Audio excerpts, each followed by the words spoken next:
Today, let's talk about your sales rep, how to increase their performance. Well,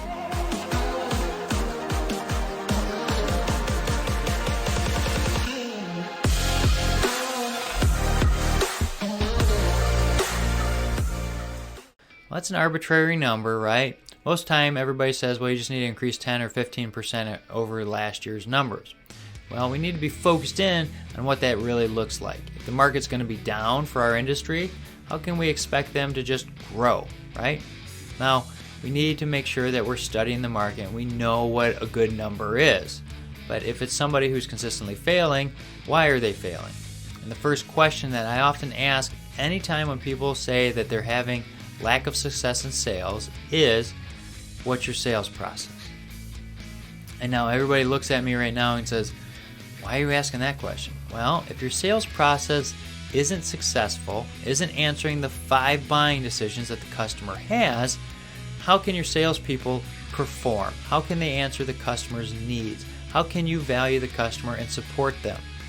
That's probably where you're actually missing the mark the most, is your sales process. So if you don't have the right sales process in place, it's not answering the 5 buying decisions in the right order, then you become a commodity and the only differentiating factor is price. Well, that just erodes your profits right there, okay?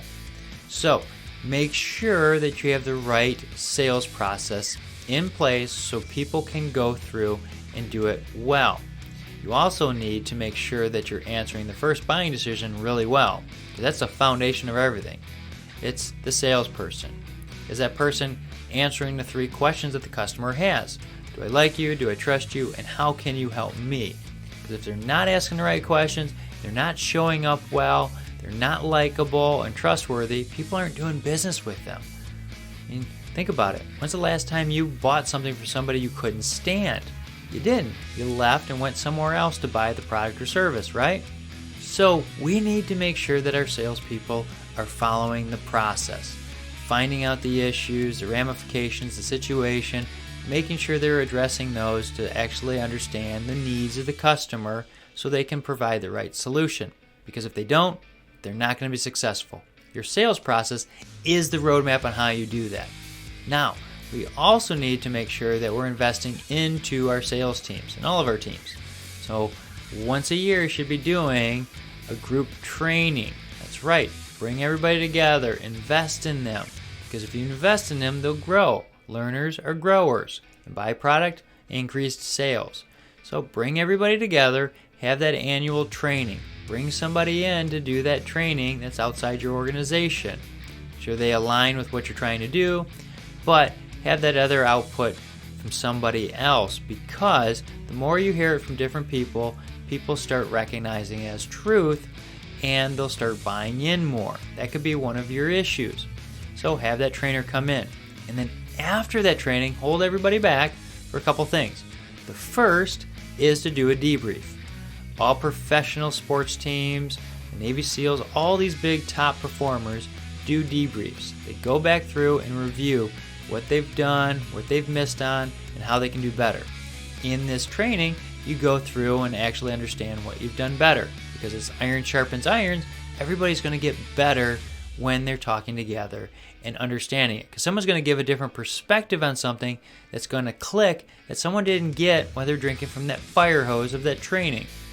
Make sure you're not focusing on 10 things, focusing on one takeaway from each training. Now, the other thing we need to be doing is making sure that we're doing competitive analysis and studying the competition. We need to have the sales teams come through and teach everybody on what the competition's doing, how they're selling, what they're selling, why they're selling, how they're selling against us, because when we teach people, we're actually learning. Yeah, we learn better when we teach people. So we need to actually do that. Understand the competition, because if we're running with blinders on, how do we know how to maneuver around the competition? So we need to make sure we're doing that. We also should be doing supplementary stuff with books and podcasts. Maybe there's a book a quarter that you guys talk about on every weekly meeting for about 5 minutes of one thing everybody's learning from that week's reading. So people are constantly growing together. You get stronger bonds, you get stronger salespeople when you do that. And here's the deal. Once you start growing with all those people, you'll know, because if that salesperson is just not growing, they're not active, well, maybe it's time to let them go. But until you invest in them and give them the opportunity, you can't make that decision. So you got to follow through and have a culture of growth with your team members. Because every time you try to hire in somebody new, it takes more time to hire them, to get them onboarded, to get them moving forward, and you become less efficient. So it behooves us to actually add value to our team members. And then they'll add value to the customers. And when we overserve the customer, they will actually sell for us. So that's what we need to do when we have someone who's not necessarily a top performer. All right? If you have any questions, feel free to reach out. If you like this video and it's helpful, hit like, share, subscribe, send it to somebody you think it might help. That's why I do these videos, to help you. See you next time.